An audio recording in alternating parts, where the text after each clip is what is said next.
terendah ya. Saya SD kelas 3. Terus kami di Jogja itu liburan ke Jakarta waktu itu. Ketika liburan ke Jakarta, saya bertiga, saya, adik saya perempuan umur 7 tahun, kemudian ada adik saya lagi 1 umur 5 tahun, 9 tahun. Pas di Jakarta, kami ke Halim, Bandara Halim ini. Pas di Halim terjadi kecelakaan di mana adik saya meninggal di tempat kejatuhan lemari di bandara. Dan saya waktu itu sedang masuk kamar mandi. Saya masuk kamar mandi, keluar dari kamar mandi, saya sudah lantainya itu merah dengan darah. Saya keluar itu kaget. Terus orang di situ ngangkat saya diangkat, dibawa ke pinggir. Orang bicara apa yang saya nggak tahu apa gitu, ditarik ke pinggir. Dan saya tidak tahu itu siapa. Gitu. Oke. Kemudian beberapa waktu baru saya tahu bahwa ternyata itu adalah adik saya. Jadi adik saya yang umur 7 tahun itu, dia lagi jalan, lemari di situ jatuh, mengenai kepalanya persis ke dalam. Dan sidai ini, bayangkan waktu itu ya, saya mengalami benturan psikologis yang tak terbayangkan.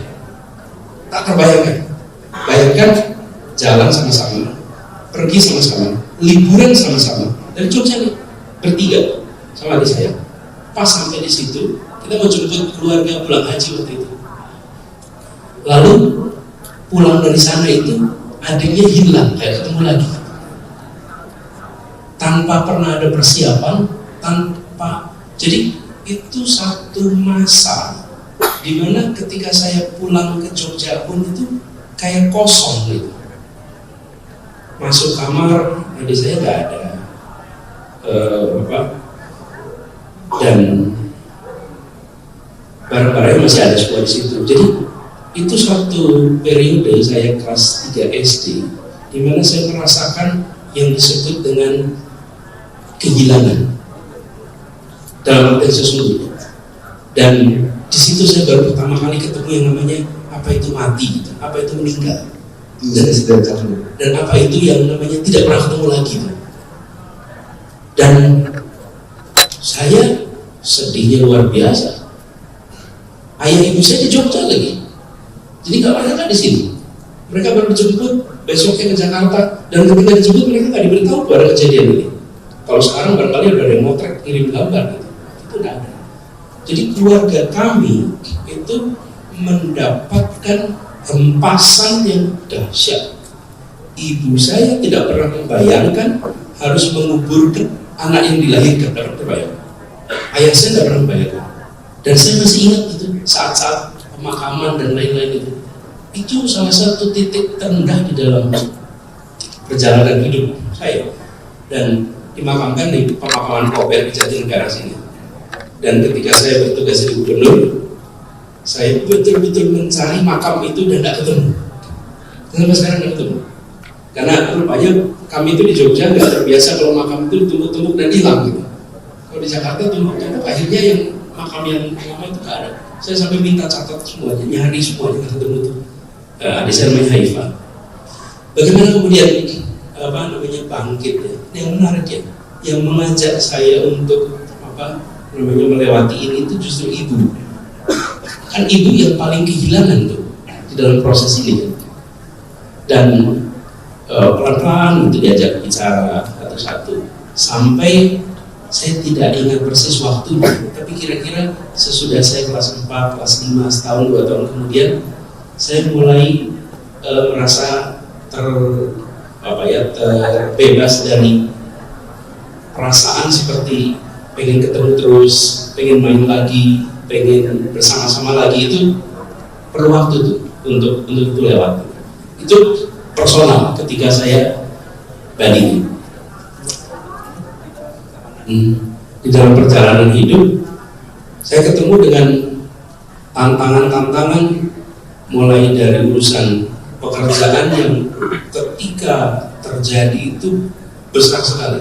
Dan yang paling terakhir, yang paling saya rasakan nih, ini yang terakhir aja ya, katakan udah banyak nih.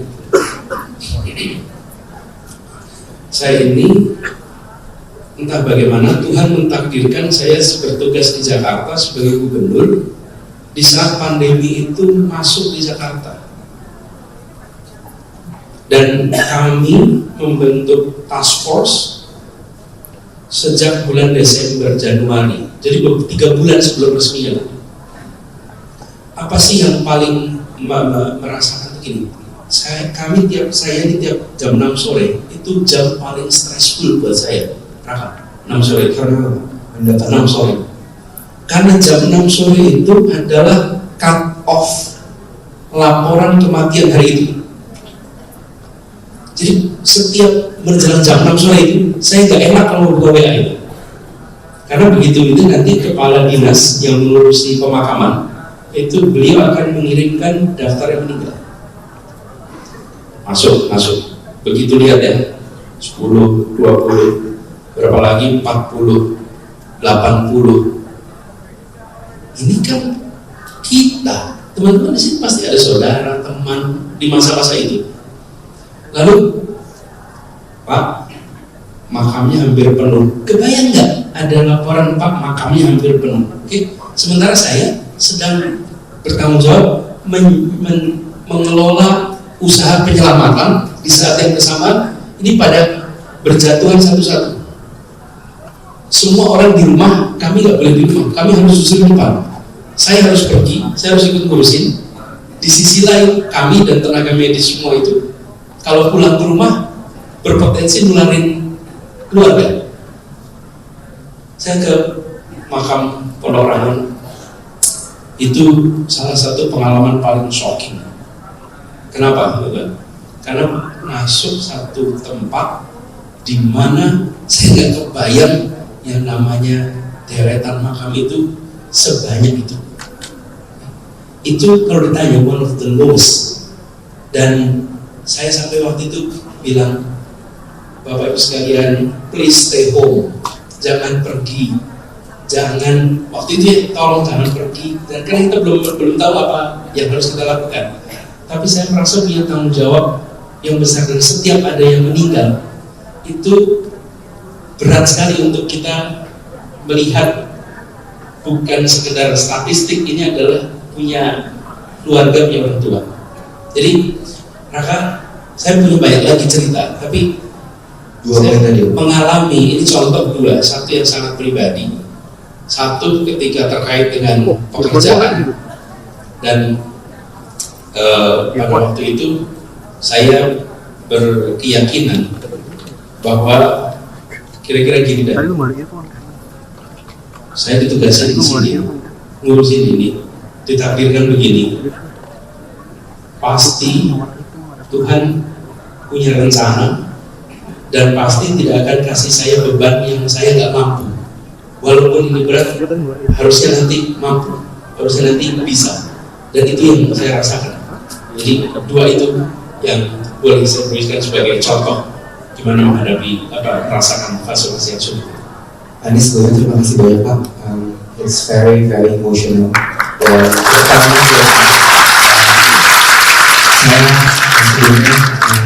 sorry to hear that. Pasti bukan sebuah pengalaman yang mudah. Tapi tadi ada satu hal yang menarik bahwa walau berat, tapi pasti bisa dilewati gitu Pak. Dan sekali lagi terima kasih Pak Anis mau menceritakan salah satu titik terendah dalam hidup Pak Anis gitu. Apalagi tadi berkaitan dengan ketika Bapak menjabat sebagai seorang gubernur. Banyak yang bilang Pak, it's lonely at the top. Rasanya sepi ketika menjadi seorang pemimpin. Mungkin sebagai seorang pemimpin, apakah ada kalanya Pak Anies Baswedan merasa kesepian?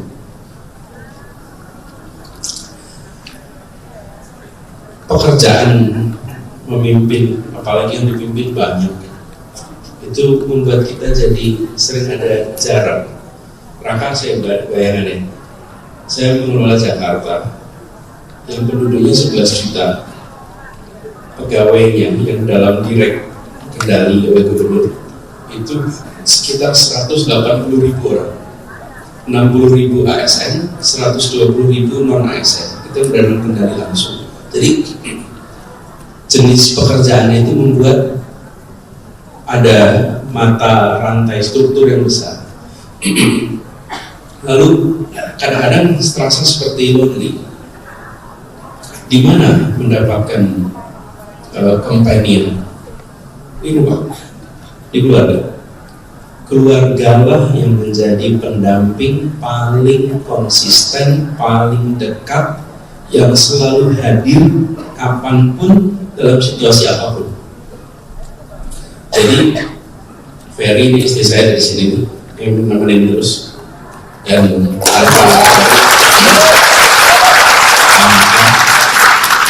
dan ini ada Ismail, ada Raulat yang anak kami yang menemani, dan keluarga lah yang membuat you're not lonely at the top, because with family you're not in the top, you are saya kalau pulang buat Ismail nggak penting ini bapaknya mau gubernur kayak mau wali kota kayak apa enggak, dia adalah he's my dad, that's all, nggak lebih. Dan Ferry juga gitu, Ferry juga ya mau kerja apapun dia di luar, di rumah he is my lovely husband, benar gitu ya, gitu husband. Dan kami juga begitu. Jadi saya merasakan cure-nya dari pekerjaan yang seringkali berjarak itu, cure-nya ada di keluarga. Oke, Pak Anies, mungkin banyak sekali tekanan yang Pak Anies dapatkan gitu. Saya mau tanya Pak, pernah overthinking kan? Karena kan sekarang kan kita generasi overthinking ya, katanya malam-malam Pak Anies pernah merasa overthinking di malam hari gitu, dan ketika overthinking cemas atau stres, gimana sih Pak Anies merawat kesehatan mental di tengah kesibukan sehari-hari? Iya, ada masa saya dulu overthinking, ada masa. Jadi takut nih kalau gini gimana ya, nanti kalau gini itu saya alami berkali-kali. Setelah ngalamin berkali-kali, kemudian saya dapat satu pengalaman yang amat unik. Saya mengikuti sebuah program ini, lalu program ini tuh saya dipisah dengan keluarga, jadi saya nggak bersama keluarga saya. Saya diminta untuk menulis apa yang saya rasa khawatir. Itu kejadian itu yang mengubah saya dari biasa overthinking menjadi nggak overthinking. Ini kejadian gini, saya tuh tulis kertas tuh orientasi kan. Anda tulis di kertas apa yang menjadi kekhawatiran Anda, yang dituliskan kekhawatiran itu. Jadi saya tulis kekhawatiran panjang sekali, khawatir ini terus gitu.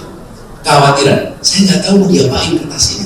Saya cuma disuruh nulis apa yang jadi kekhawatiranmu sekarang. All my overthinking itu written down Sampai sekarang? Nah enggak, waktu itu ya gitu. Nah yang menarik, terus kan saya masukin amplop ditutup. Saya nggak tahu sama trainernya, pelatihnya itu diapain gitu.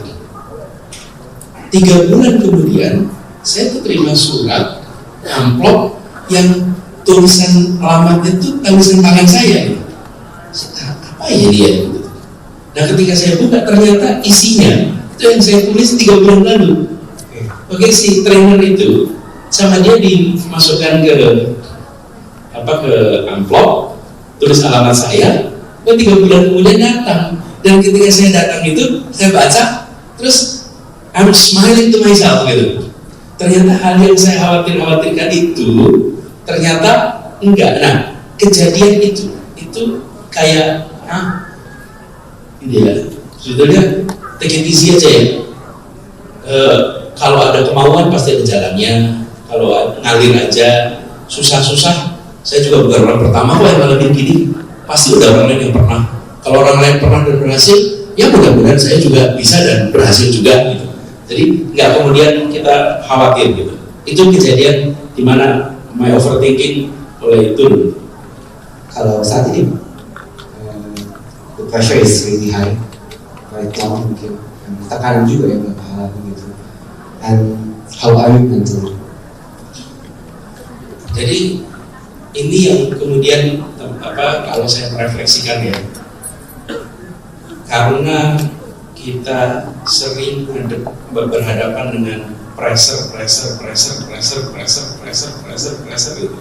Terus ada pressure, sehingga ketika ada pressure yang gede pun itu ya dijalanin aja gitu.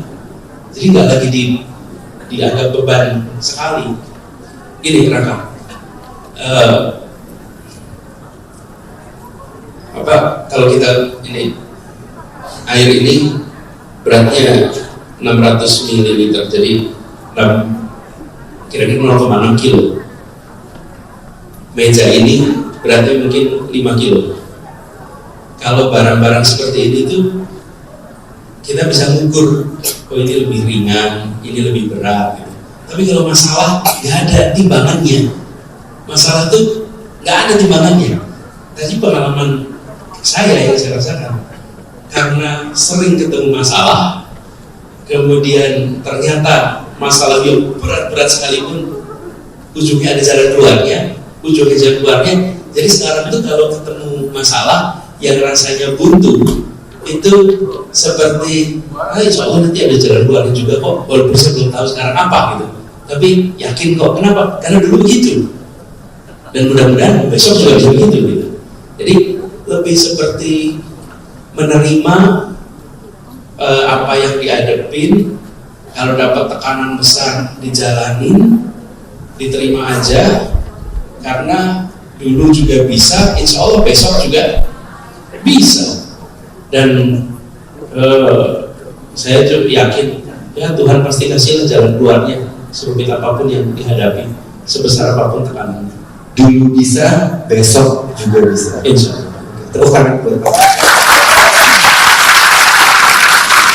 Anis. Di sini mungkin orang yang hadir usianya masih banyak yang muda, Pak. Kalau Bapak punya kesempatan untuk berbicara dengan diri Pak Anis di usia 25 tahun, kira-kira apa yang bisa disampaikan? Lebih banyak senang-senang. Dulu rasanya saya agak terlalu serius, kan? Agak terlalu serius. Nikmatin aja. Dulu waktu saya umur 25, saya aktif di organisasi, saya aktif kegiatan gitu. Waktunya dihabiskan dengan banyak kegiatan. Ya sekarang enjoy aja, nikmatin. Dan waktu itu saya sama Ferry sudah mulai 75, saya sama Ferry ngobrol, ambil secari kertas, kita nulis rencana hidup kita. Masih pacar, belum jadi suami istri. Tapi waktu itu saya bilang, kita nulis apa yang kita kepengenin ke depan. Waktu itu pakai kertas, belum ada tisu. Sekarang baru lagi bisa terus pakai apa? Nulis kertas. Nikmatin, kerjakan yang disukai. Jadi kalau saya bilang pada diri saya kerjakan aja yang disukai. Kesempatan itu kalau ada, maka ambil dan jadilah yang sibuk. Jadi yang sibuk aja. Sibuk itu terserah sesuai dengan hobi, sesuai dengan passion, sesuai dengan kesempatan. Tapi pokoknya jangan, kalau saya bilang jangan nganggur, tapi be busy, karena tanpa kita mengira yang kita kerjakan itu ternyata di kemudian hari ada manfaatnya. Be busy tanpa kita sadari apa yang kita kerjakan di suatu hari. Saya kasih contoh boleh? Saya kasih contoh. Teman-teman, saya ini SMP, pengen ikut organisasi, pengen ikut OSIS, itu dikasih tugas. Dikasih tugasnya itu jadi seksi pengabdian masyarakat. Ternyata pengabdian masyarakat itu tugasnya, kalau ada yang meninggal dunia di sekolah, maka mengumumkan berita duka ke kelas-kelas. lalu mengumpulkan uang buka dari seluruh siswa-siswanya. Jadi saya keliling tuh, satu sekolah 30 kelas akan. Jadi saya 30 kelas tuh putar setiap kali itu. Itu hipnosis bukan posisi yang keren. Yang keren itu jadi ketua OSIS, jadi sekretaris. Ini tuh bagian yang paling nggak dianggap gitu. Saya kerja itu, tahu nggak apa yang terjadi? Karena pelajaran pengalaman itu, di antara 1.200 orang itu, ini 3 anak kecil yang ngurusin pengabdian masyarakat itu paling berpengalaman public speaking di SMP kita. Paling berpengalaman 3 itu, dan 3 itu paling berpengalaman dibully kalau masuk kelas. Karena kami kelas 1 SD, kelas 1 SMP baru masuk kelas. Kalau kelas 3 itu satu kelas sudah bilang telah meninggal ini. Karena pasti 3 orang ini kalau datang ngomong berita duka. Jadi wajah kami ini wajah kematian di sekolah. Iya, sesekolah kenal kita sebagai wajah kematian. Tapi kalau anak ini lengkap berarti ada yang ngomong. Dan dia kami belum ngomong, setelah sudah telah meninggal ini. Nah, yang apa yang terjadi? Kebiasaan tuh di kebiasaan apa lagi? Keterampilan pinjam catatan karena ketinggalan pelajaran. Kemudian belajar komunikasi. Jadi saya bilang kepada teman-teman, teman anak-anak juga, kalau ikutan di sekolah ikut apa aja, nggak usah pilih-pilih, nggak usah dianggap harus yang keren, posisi ini, posisi juga, posisi apapun. If you do it seriously, you will be learning and you will benefit you in the future.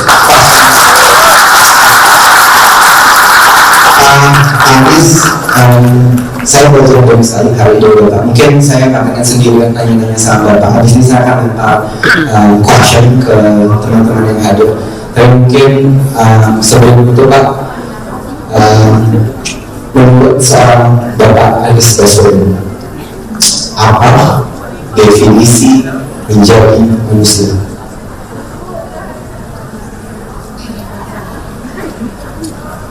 Yang menjadi diri sendiri, merasa bahagia dengan apa yang dimiliki, tidak usah terlalu banyak memikirkan apa yang dikatakan orang, dan kita hidup untuk memenuhi harapan diri kita, bukan memenuhi harapan orang lain.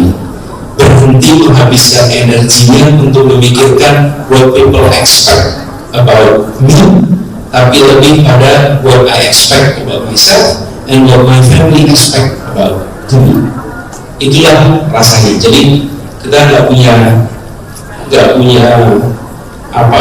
beban, dan teman-teman tempatkan semua yang kita kerjakan itu kaitannya dengan apa yang membuat kita merasa berguna, apa yang membuat kita merasa dirasa manfaatnya bagi siapa? Kalau misalnya bagi diri sendiri, bagi keluarga, bagi lingkungan terdekat, itu aja dulu. Kalau itu sudah dapat, maka rasanya sudah memberikan manfaat untuk diri sendiri dan keluarga. Tepuk tangan sekali mungkin saya izin lempar ke beberapa, ada yang iya, saya tahu rata dalam masa podcast seperti ini luar biasa, penyintas, sadar, punya pengalaman, dan sebenarnya di luar sana temannya banyak, tapi gak ada yang berani ngaku. Platformnya dia keren banget. Platformnya dia untuk bercerita. Kadang-kadang saya juga mendengarkan cerita beberapa orang, termasuk rakyat saya. Bahkan yang saya lucu apa? Cerita satu-satu. Cerita saya mendengarkan itu menyelesaikan satu hal. Dan saya pernah diketawain orang, saya ceritain. Tahu apa? Pak Ganjar 37 juta penduduknya, kalau semua cerita ya stres sama Pak Ganjar itu. Iya, karena kamu berpikirnya selalu matematika. Saya terus aspeknya kepada kamu. Kan gak mungkin dari semua cerita. Tapi banyak orang, apakah dia DM saya, terus kemudian dia WA saya, masa boleh curhat kan? Agak jelas tadi 2 kali dia ngomong itu kayaknya serius. Aku ada apa? Masa sebenarnya pengen telepon, gak usah kasih tahu dulu. Begitu dia cerita satu persatu baru. Oke, saya tunggu sekarang ya. Jadi kayak psikolog aja sih. Dan saya hanya mendengarkan saja. Jadi gimana? Begitu ya. Soalnya ketika kemudian dia berhubungan dengan pengambil keputusan, harus berhubungan dengan pengambil keputusan. Saya akan mengambil keputusan. Pak, ini ada ibu cerita. Bapak bisa tolong. Oh, Pak kasih ke saya. Tapi pernah terjadi lagi. Ini ada cerita. Bisa tolong. Pak Bu ini bupati. Bapak dan Ibu satu ini bupati. Bisa tolong. Mana turunnya tidak bisa Pak. Selesai. Lalu saya sendiri harus tolong. Dan ternyata itu menyelesaikan persoalan banyak hal. Termasuk kemarin saya mau podcast kalau dia lagi di saya 3 anak, maaf dari keluarga miskin, dia harus bisa mengakses sekolah dan sekarang dia bisa sekolah gratis. Satu ke Jepang, satu jadi polisi, satu kerja di KAI, saya senang banget. Dia balas budi baik orang tua, dia perhatian semuanya. 3 orang mengatakan bantu ibu, balas kebaikan. Ini sesuatu yang luar biasa. Dan yang terakhir sebagai guru, ada 40 anak guru BK.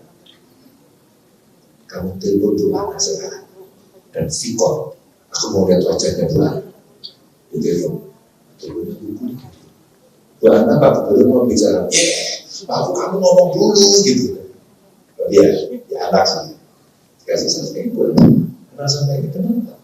Ibu yang mengenalkan dia. Ibu di mana? Saya masih di sekolah Pak. Dan jam 9 tahun. Ibu BK-nya keren. Membantu anak. Dan yang seperti ini sebenarnya banyak orang.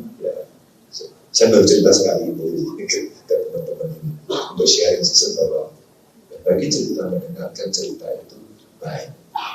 Kalau ternyata cerita beberapa orang yang ngobrol di platform kemudian dia menghindarkan diri dari keinginan untuk bunuh diri, keren itu hebat sekali.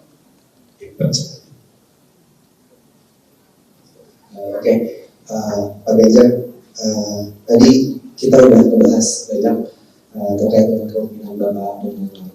Saya sangat peduli dengan permasalahan kesehatan mental karena saya penyintas dan memang painful Pak jadi penyintas di sini. Saya mungkin sebelum menutup beberapa statement gitu ya dari ketika pada akhirnya Bapak mendapatkan ataupun menjadi pemimpin di negara ini, apakah ada langkah konkret dan atau kebijakan yang mungkin akan Bapak lakukan terkait dengan permasalahan kesehatan?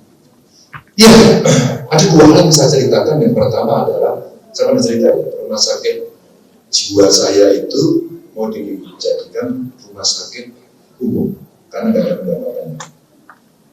Akhirnya saya ketemu dengan dokter-dokter kejiwaan, para psikolog, jangan Pak, pemerintah harus hadir untuk itu.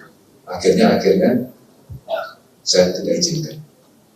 Tapi yang kedua yang lebih konkret, saya mau tanya sama teman-teman, boleh berdiri? Boleh Pak. Apakah di antara teman-teman pengen ada yang konseling? Ada? Oh, ada banyak. Masih yang konkret ya. Saya punya voucher teman-teman.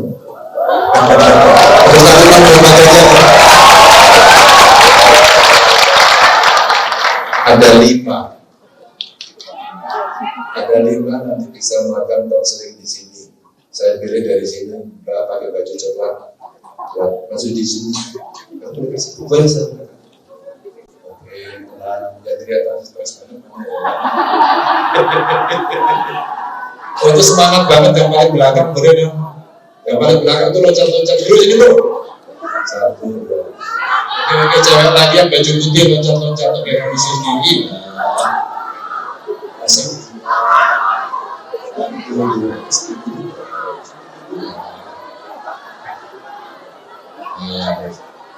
Cewek, cowok. Saya Pak. Cewek ya. Cowok, lihat dari sini. Oke, baju hitam ya. Ya, kamu bro. Nah, terakhir ini apa namanya cewek-cewek, ya udah cewek ke tengah nih dengan dia. Oke bro. Sekarang ini. Saya itu selalu begini. Ketika sesuatu bisa kita lakukan, nggak usah dibuat. Ketika kamu punya jejaring, lakukan. Kalau kamu bisa melakukan hari ini, jangan pernah tunda besok. Nah, baca saya 5, saya kasih saran. Ada manfaat, kamu bisa mengeluh apapun, bisa bercerita apapun, dan kita harapkan itu akan membuat kalian hidup yang nyaman dan bahagia. Kita menunggu Ganjar Pranowo. Bagi mereka, Pak Ganjar, karena boleh teman-teman mau foto, boleh? Oke, teman-teman boleh dipersilakan untuk Pak Ganjar. Terima kasih Pak, mungkin itu hal yang simpel dan sederhana, tapi mungkin buat teman-teman di sini itu sesuatu yang punya nilai yang begitu bermakna. surprise loh saat mereka, saya pikir gak ada yang tahu. Karena memang banyak orang yang masih membutuhkan pertolongan. Oke Pak Ganjar, pertanyaan terakhir dari saya. Apa definisi menjadi manusia menurut seorang Ganjar Pranowo? Kamu harus bermanfaat untuk banyak orang.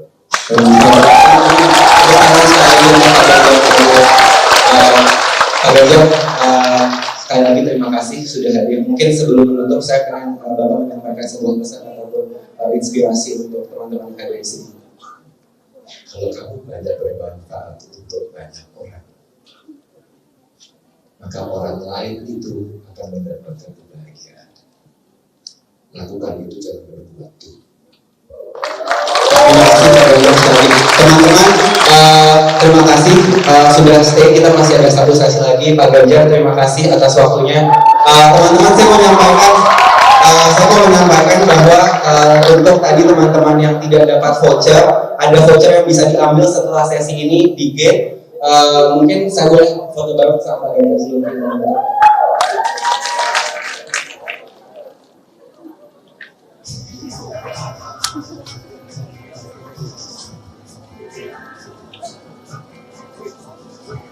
Tepuk tangan sekali lagi buat Pak Ganjar. Terima kasih.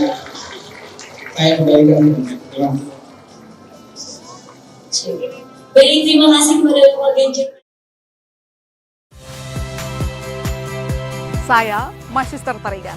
Saksikan program-program Kompas TV melalui siaran digital, pay TV, dan media streaming lainnya. Kompas TV, independen, terpercaya.